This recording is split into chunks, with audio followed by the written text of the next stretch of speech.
The crimson hologram flickered to life in the center of Earth's Global Defense Council chamber, casting ominous shadows across the faces of humanity's finest leaders. Ambassador Vexithul of the Hegemony Coalition stood 8 feet tall, his chitinous exoskeleton gleaming with ceremonial war paint, the traditional markings of a death decree. Primitive humans. His voice resonated through quantum translators, each word dripping with millennia of accumulated disdain. The Galactic Council has reached its final judgment. Your species has exactly 72 standard hours to surrender your homeworld and submit to relocation camps on the mining worlds of Kepler 442b. Refuse, and we will demonstrate why 1,000 civilizations have bowed before the Coalition's might.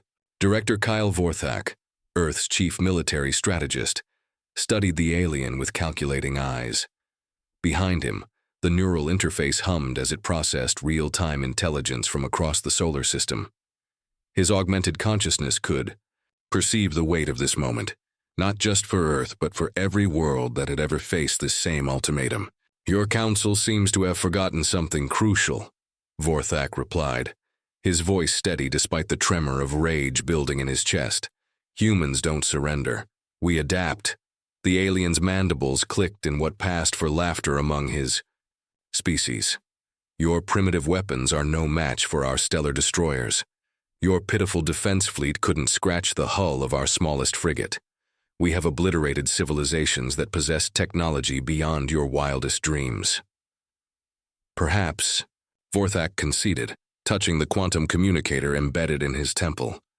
Across Earth, similar devices were activating in military installations, research facilities, and colonies scattered throughout the solar system.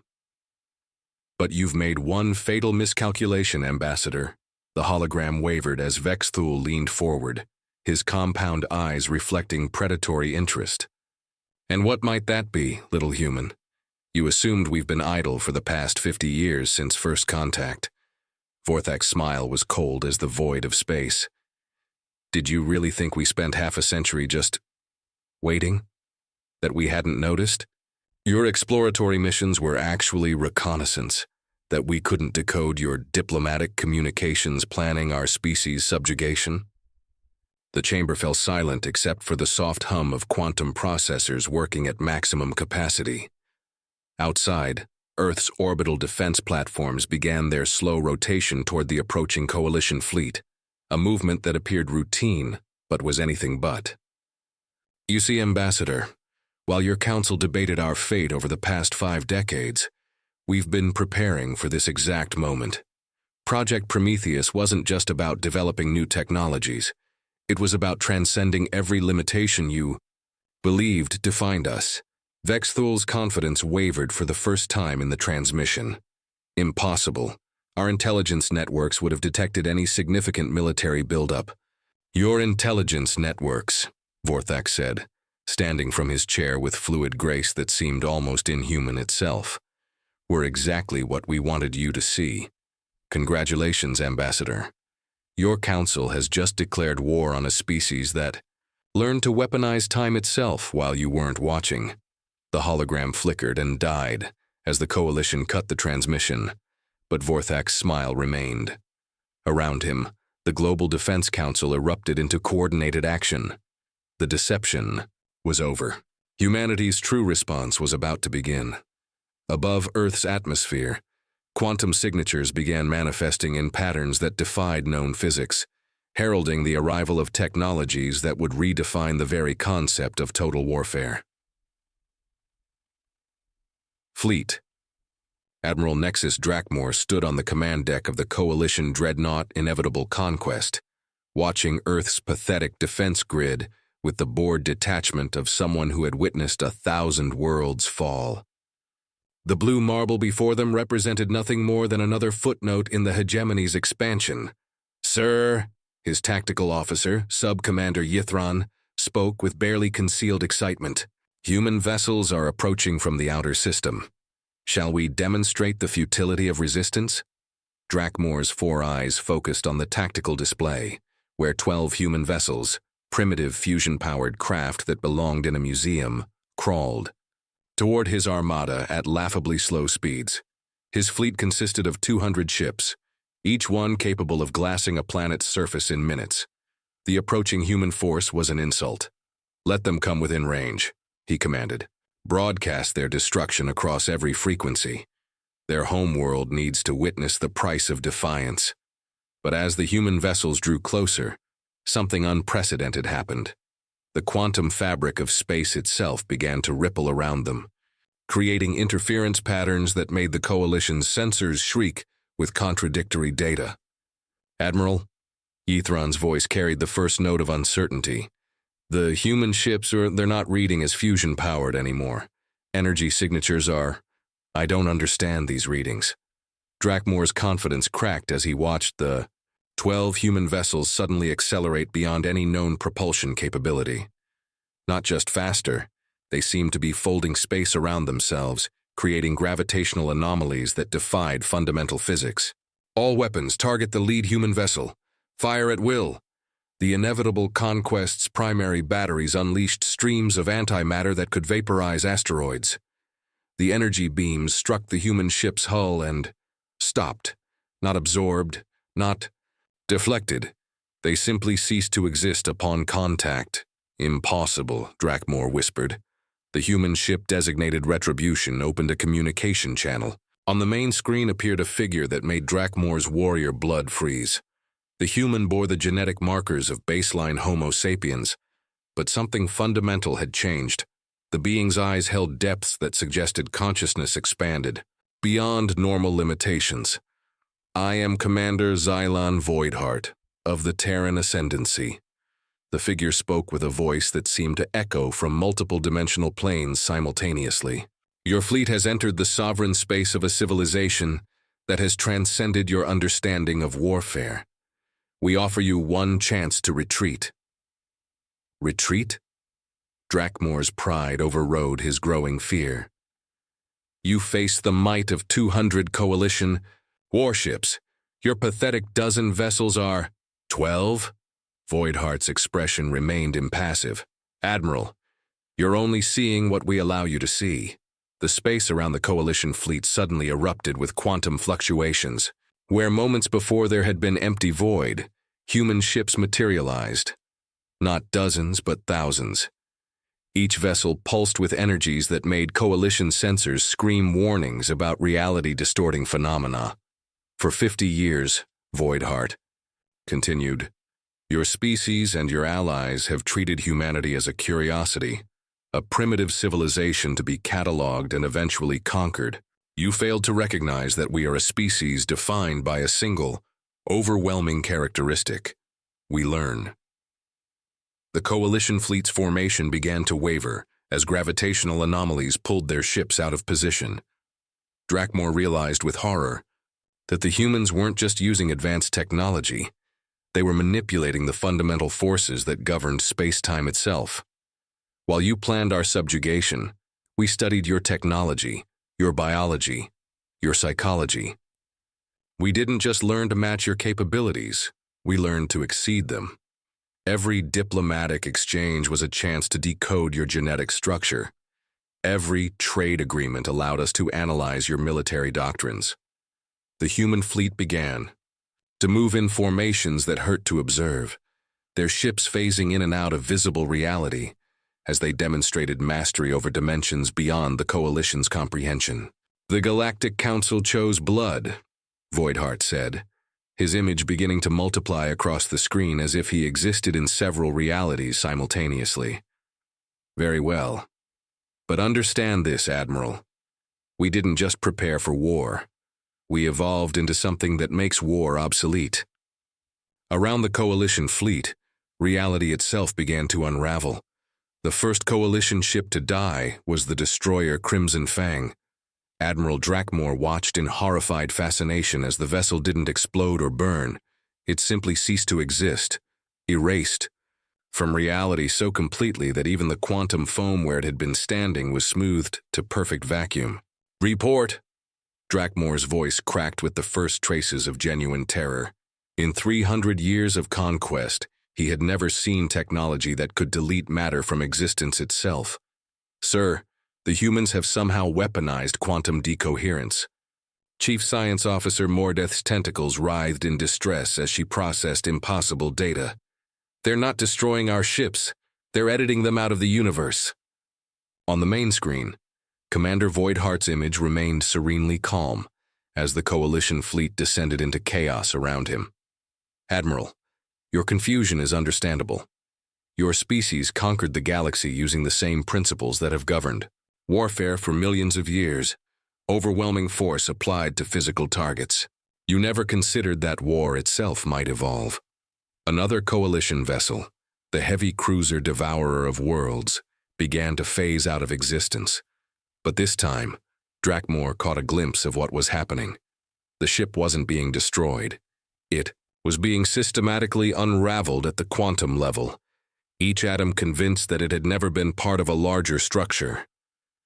Impossible, Drakmor breathed. Even theoretical physics says, "Your theoretical physics," Voidheart interrupted, "are based on observations made by species that never faced existential extinction. Humanity spent 50 years with a single overwhelming motivation, survival through transcendence. We didn't just study your technology. We studied the universe itself until we understood how to rewrite its rules. The human fleet began to demonstrate capabilities that broke every known law of warfare. Ships phased through Coalition vessels, occupying the same space without collision, while somehow inverting the target's structural cohesion. Others projected fields that caused entire squadrons to experience temporal displacement, aging years in seconds, until their hulls crumbled to dust. Subcommander Yithron's voice rose to a panicked shriek. "Admiral, they're not just attacking our ships. They're attacking causality itself.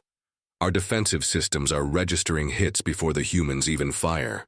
Drakmor watched his tactical display dissolve into meaningless chaos as human weapons reached backwards through time to strike targets that hadn't yet been designated. The Coalition's most advanced AI systems simply shut down rather than process. The logical contradictions. "Your empire," Voidheart continued, his image now speaking from multiple points in time simultaneously, "was built on the assumption that the universe operates according to fixed rules, but rules are just patterns of behavior that can be unmodified. We learned to think in ways that your species cannot comprehend."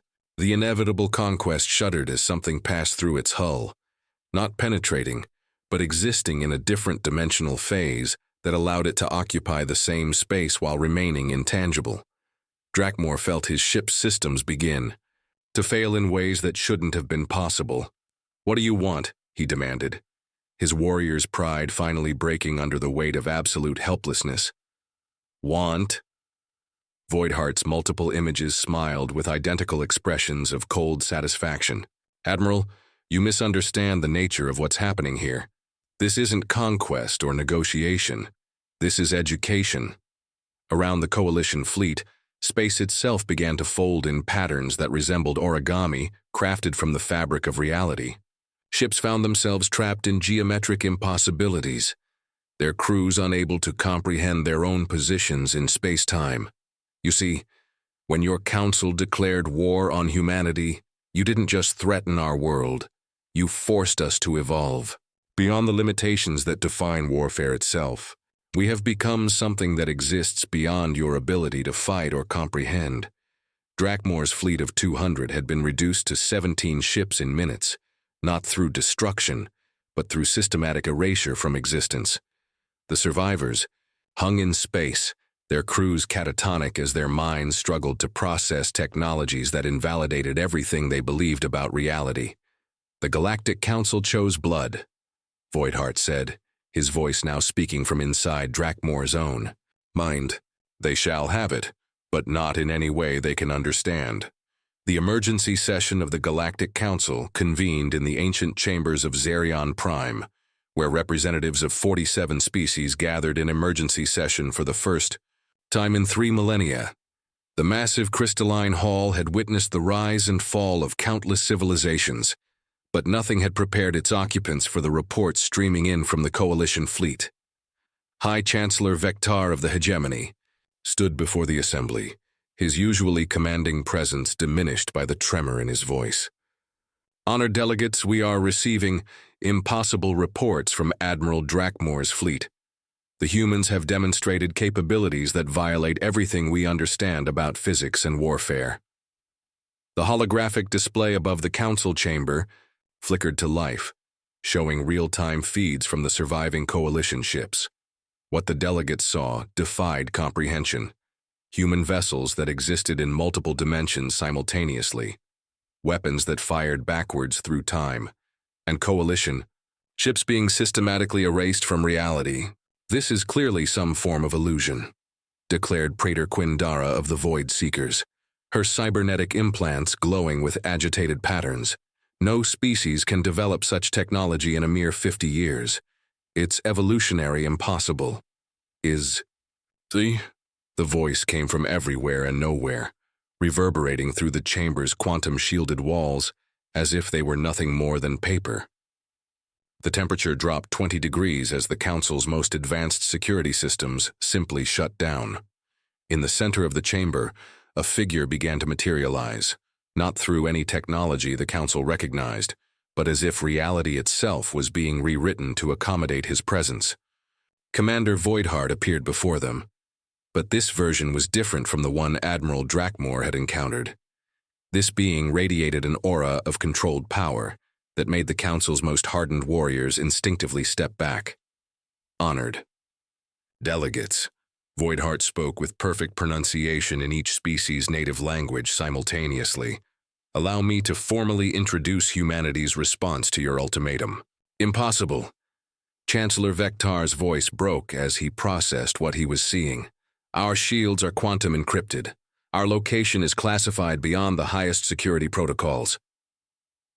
"Your shields," Voidheart replied with polite indifference, "are based on technology we reverse-engineered and surpassed 30 years ago. Your location was never hidden from beings who learned to perceive reality in 11 dimensions. Your security protocols were decoded the moment we chose to pay attention to them." Around the chamber, delegates began to panic as they realized their most advanced defensive systems had been bypassed as if they didn't exist. Several species representatives attempted to activate emergency teleportation, only to discover that space itself no longer responded to their commands. "What are you?" whispered Archon Mordeval of the Crystal Hegemony, his crystalline form resonating with harmonics of pure terror. "We are what you forced us to become," Voidheart replied, his form beginning to shift and multiply as he demonstrated his existence across multiple dimensional planes. "When you issued your ultimatum, you didn't just threaten humanity, you catalyzed our transcendence beyond the limitations that define your understanding of life itself." The holographic display shifted to show Earth, but not as the Council had ever seen it. The planet was surrounded by structures that existed partially in normal space and partially in dimensions that hurt to observe directly. Humanity's homeworld had been transformed into something that was simultaneously a planet and a gateway to realities beyond conventional physics. For 50 years you watched us with the condescension of adults observing children playing with toys. You never considered that children grow up, learn, and sometimes surpass their observers in ways that make the original comparison meaningless. "What do you want?" Chancellor Vektar asked, his voice barely above a whisper. "Want?" Voidheart's multiple forms smiled with identical expressions of dark amusement. "We want you to understand the nature of the choice you made. When the Galactic Council chose blood, you didn't just declare war on humanity. You declared war on the concept of limitation itself." The chamber began to fill with images of human colonies throughout the galaxy, revealing that humanity's presence had been far more extensive than the Council had ever suspected. Each colony showed signs of the same impossible technology, the same transcendence beyond conventional physics. "We have been among you for decades, learning, growing, evolving in ways you cannot comprehend. Every diplomatic exchange taught us more about your weaknesses. Every trade agreement revealed more about your technological limitations. Every threat you made gave us greater motivation to exceed your capabilities. The delegates watched in horror as the display showed the true extent of humanity's transformation. They were no longer dealing with a primitive species that had stumbled into space. They faced beings who had learned to manipulate the fundamental forces that governed existence itself. The Council chose blood, Voidheart concluded, his presence now filling the chamber with a weight that pressed against their minds. Now you will learn what happens when evolution is motivated by the prospect of extinction. High Admiral Zexmorth, of the Crimson Armada, received the emergency transmission while overseeing the conquest of the Rigelian colonies. His massive dreadnought Worldbreaker commanded a fleet of 500 ships, the largest military force ever assembled in the galaxy's recorded history. If the reports from Earth were accurate, he would need every weapon at his disposal. Admiral. His communications officer's voice carried undertones of barely controlled panic. We're receiving multiple reports of human incursions across 17 sectors. Our monitoring stations are going dark, and the few transmissions we've received are impossible to interpret. Zexmorth studied the tactical display with growing unease. Red markers indicated coalition forces under attack, but the pattern made no strategic sense. Human forces seemed to be striking simultaneously across thousands of light years, coordinating attacks that should have been impossible given the constraints of faster-than-light communication. "Show me the Kepler engagement," he commanded. Holographic display revealed the Coalition's fortress world of Kepler 9, a heavily fortified planet that served as the military headquarters for 3 entire sectors. The planet's surface was covered with defense installations capable of repelling entire invasion fleets. But as Zexmorth watched, something unprecedented occurred. The defense installations didn't explode or shut down. They simply began to transform. Metal flowed like liquid as the weapons platforms reconfigured themselves into structures that hurt to observe directly. The fortress world's own defenses were being turned against the Coalition forces stationed there. "Sir," his tactical officer reported, her voice barely steady, "the humans aren't destroying our installations, they're converting them. The transformed structures are now broadcasting on human frequencies." Conversion? Zexmorth's warrior instinct screamed warnings that his rational mind couldn't process. "What do you mean, conversion?" Before the officer could respond, the main screen flickered to life. A human figure appeared, not Commander Voidheart, but another evolved human whose presence seemed to bend space around her. Her eyes held depths that suggested consciousness expanded beyond individual existence. "I am Architect Lumina Vextar Human," she spoke with a voice that seemed to harmonize with the quantum frequencies of the universe itself. "Your fortress world now serves a higher purpose." "Impossible," Zexmorth roared. "Kepler 9 is protected by quantum barriers that would take years to penetrate, protected by barriers we designed and installed 3 decades ago," Lumina replied with serene confidence. "Did you truly believe we spent 50 years simply waiting for your ultimatum? Every defense system you've deployed throughout the galaxy incorporates human-designed components. Every quantum barrier includes backdoors we've patiently maintained." The tactical display exploded with new information as human signatures began appearing throughout the galaxy. Not ships arriving from Earth, but human installations that had been hidden in plain sight for decades. Asteroid mining operations revealed themselves as military bases. Trade stations transformed into command centers. Entire colonies shed their camouflage to reveal the true extent of humanity's galactic presence. "You see, Admiral," Lumina continued, her image beginning to multiply as she demonstrated existence across multiple realities. "While you planned our conquest, we planned your education. Every weapon you've built, every ship you've launched, every defensive system you've deployed, all of it incorporates technology we've deliberately allowed you to develop." Zexmorth watched in horror as his own fleet began to experience systematic failures. Ships that had functioned perfectly for decades suddenly found their navigation systems corrupted, their weapons offline, their life support dependent on human-controlled backup systems. "This is impossible," he whispered. Our technology is indigenous. We developed it ourselves over millions of years. Did you? Lumina's multiple forms smiled with identical expressions of patient amusement. Or did you develop it along pathways we carefully guided? Every scientific breakthrough your species achieved in the past 50 years was influenced by research data we selectively released. Every technological advancement followed patterns we established. The truth struck Zexmorth like a physical blow. Humanity hadn't spent 50 years preparing for war. They had spent 50 years subtly directing the galaxy's technological development, ensuring that every advancement made the coalition more dependent on human-influenced systems. The Galactic Council chose blood, Lumina said, her presence now manifesting throughout the Worldbreaker's corridors as crew members reported impossible sightings of human figures in areas that should have been sealed. But they chose to spill it using weapons we taught them to build, in ships we helped them design, powered by energy sources we showed them how to harness. Around the galaxy, the true scope of humanity's influence began to reveal itself. Every major civilization discovered that their most critical technologies had been subtly compromised for decades. Weapons that should have been reliable suddenly required human-controlled components to function. Ships that had crossed the galaxy found themselves dependent on navigation systems that could be remotely modified. You forced us to evolve, Lumina concluded, her image now speaking from the bridge of every ship in Zexmorth's fleet simultaneously.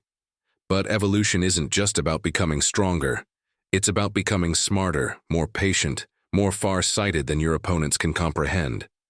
The Crimson Armada, pride of the Coalition military, hung helpless in space as its crews realized they were no longer in control of their own vessels. The emergency conclave of the Inner Circle convened in the most secure location in the known galaxy, the Nexus, a space station constructed in the heart of an artificial dimension, where the fundamental laws of physics could be controlled and modified at will. The 12 most powerful beings in the galaxy materialized around the obsidian table, their forms representing the apex of evolution for their respective species. Emperor Vextharn of the Hegemony Coalition spoke first, his voice carrying the weight of absolute authority. The situation has exceeded all parameters. Human forces have achieved simultaneous manifestation across 47 sectors. Our analysis indicates this is not transportation, but rather simultaneous existence across multiple spatial coordinates. The overmind of the collective consciousness pulsed with agitated thought patterns. This entity, what they call humanity, it no longer conforms to individual biological units. Our psychic probes detect a unified consciousness that spans dimensional boundaries. They have achieved true hive-mind integration while maintaining individual identity matrices. Impossible, declared the Eternal Watcher, a being composed of pure, crystallized time. Such consciousness transcendence requires evolutionary periods measured in geological epochs. No species can achieve this level of development in mere decades. Can't they? The voice came from within the Nexus itself, not through any communication system, but as if reality was speaking directly to them. The chamber's walls began to shimmer as human figures materialized, not as holograms or projections, but as actual presence within their most secure dimensional space. Commander Voidheart stood before them, but now his form incorporated aspects that defied description. He existed simultaneously as an individual being and as a focal point for the collective human consciousness, demonstrating evolution that transcended the binary choice between individual and group identity. Honored entities, Voidheart spoke with the accumulated wisdom of an entire species, allow us to demonstrate the completion of our response to your ultimatum. The space around the Nexus began to change. The artificial dimension that had taken the Inner Circle millennia to construct was being rewritten in real time. Its fundamental constants adjusted with casual precision. Laws of physics that the Circle had spent eons mastering were being modified as easily as changing clothing. This is our space. Emperor Vextharn's form blazed with energies that could unmake planets. You cannot exist here. The dimensional barriers were designed by entities who still think in terms of barriers, Voidheart replied with infinite patience. We learn to think in terms of connections. Every barrier becomes a bridge when you understand the mathematics of existence itself. Around the chamber, more human figures began to manifest. Not the 12 members of humanity's leadership, but thousands of evolved humans, each one representing a different aspect of their species' transcendence. Scientists who had learned to manipulate probability itself, engineers who redesigned reality at the quantum level, philosophers who had solved the fundamental paradoxes of consciousness and existence. What you perceive as impossible is simply the natural result of a species that learned to treat survival as an engineering problem, continued the collective human presence. When faced with extinction, we didn't just develop new weapons, we developed new ways of existing. The temporal architect, a being that existed across multiple timelines simultaneously, spoke with growing horror. You've been manipulating causality itself. Our analysis indicates that your influence extends backwards through time, affecting decisions made before your species achieved spaceflight. Correct, Voidheart acknowledged. We learned that war doesn't begin when weapons are fired. It begins when one party decides the other must not exist. Your decision to conquer humanity was made long before your ultimatum. Our response began the moment we recognized that decision in your collective unconscious. The chamber filled with images showing the true scope of humanity's influence. Every major decision made by the Galactic Council for the past century had been subtly influenced by human psychological manipulation. Every technological advancement had been guided along pathways that would ultimately serve human strategic interests. Every political alliance had been shaped by human understanding of species psychology. You didn't just conquer worlds, the quantum oracle observed, her voice carrying harmonics of deep understanding. You conquered the concept of conquest itself. We transformed it, Voidheart corrected. When your species think of victory, you imagine the defeated being destroyed or subjugated. We learn to imagine victory as the defeated being elevated to serve purposes beyond their original comprehension. The revelation struck the inner circle with the force of a cosmic event. They weren't facing conquest in any traditional sense. They were facing transformation into something that would serve humanity's vision of galactic evolution. The Council chose blood, Voidheart concluded, his presence now filling every dimension of the Nexus simultaneously. We chose transcendence. The question now is whether you're capable of understanding the gift we're offering you. Around the chamber, reality itself began to restructure, preparing to demonstrate the true meaning of total annihilation. Not the destruction of enemies, but their transformation into something beyond their previous limitations. The transformation began at the quantum level, rippling outward through dimensions that most species couldn't perceive. Across the galaxy, every coalition vessel, every council member, every being that had participated in humanity's intended subjugation felt the change begin, not as destruction, but as a fundamental alteration of their existence itself. Admiral Drakmor, still trapped aboard his crippled flagship, watched his own hands as they began to shimmer with energies he didn't recognize. His consciousness expanded beyond the limitations of his species' neural architecture, and for the first time in his existence, he could perceive the universe as humans had learned to see it, not as a collection of separate objects, but as a unified field of interconnected possibilities. What is happening to me?" he whispered. But the words came out in harmonics that carried meaning across multiple dimensional frequencies.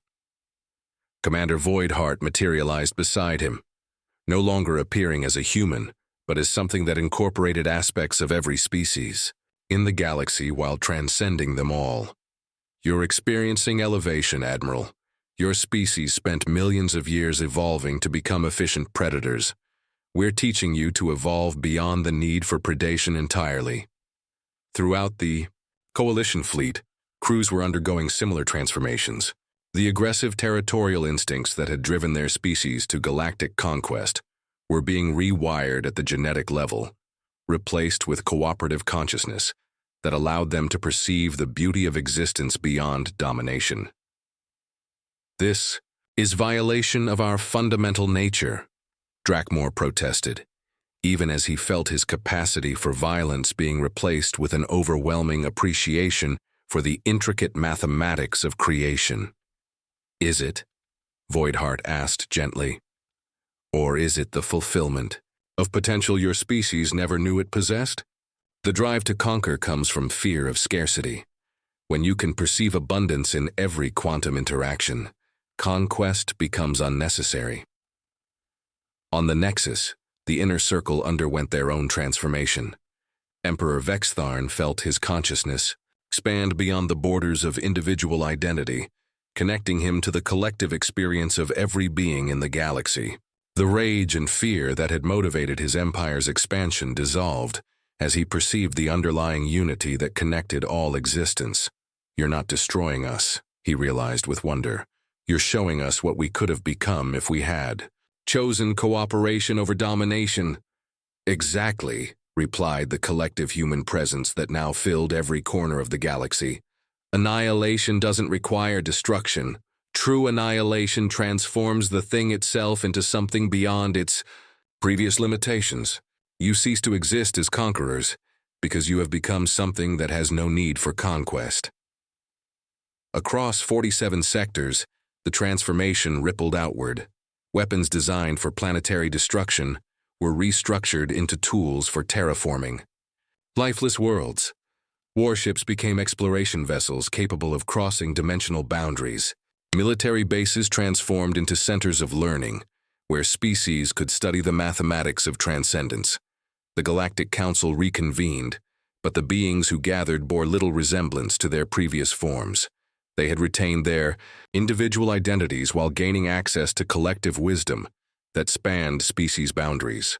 The territorial disputes that had raged for millennia seemed absurd when viewed from consciousness that could perceive the fundamental interconnectedness of all existence.